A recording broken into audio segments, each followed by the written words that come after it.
Hi అండి. ఇదిగో బంగాళదుంప ఫ్రై చేస్తున్నానండి. ఇందులో ఏమి వేయనండి, ఉత్తి వేపేస్తాను. కరకరలాడుతూ ఉంటాయి, మెత్తగా కాకుండా కరకరలాడుతూ ఉంటాయి. ఉత్తి వేపుతానండి. ఈ కూరలో కూడా నంచుకుని తినొచ్చండి. ఇదిగో చూడండి, ఇలా వేసాను. నూనె వేసాక ఇదిగోండి ఇలాగా వేపేసుకుంటానండి. ఇంకేమీ వేసుకోక్కర్లేదు, ఉత్తి వేసేస్తున్నాను నేను. చాలా బాగుంటాయండి ఇవి.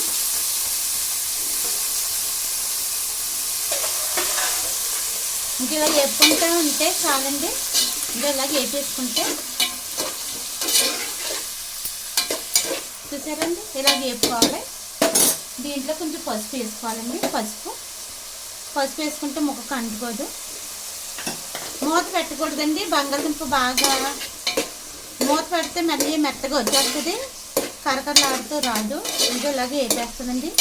దీంట్లో ఇంకేం వేయను. ఇది చారులోకి బాగుంటుంది, పప్పు చారులోకి బాగుంటుంది, పులుసు కూరలో వండుకుంటాం కదండి, పులుసు కూరలోకి కూడా బాగుంటుంది.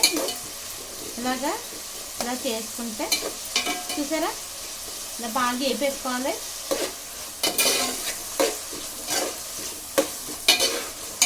వేపేసుకున్నాక అప్పుడు కారం వేసుకోవాలండి. ముందు కారం వేసుకుంటే మాడిపోతుంది.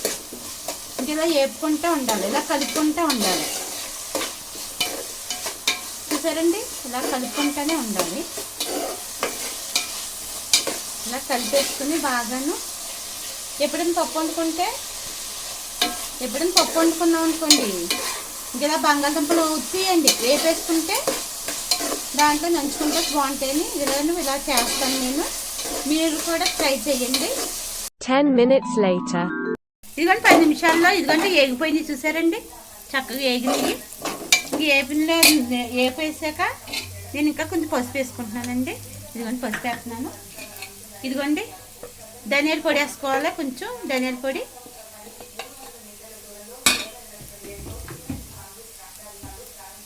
ఇదిగోండి కారం కూడా వేసేసాను.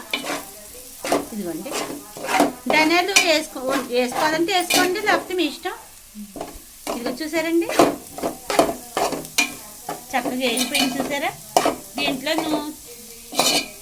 ఉల్లిపాయ పులుసు, పప్పు చారు పెట్టుకుంటే చాలా బాగుంటుందండి. ఇదిగోండి, సబ్స్క్రైబ్ చేయండి, లైక్ చేయండి.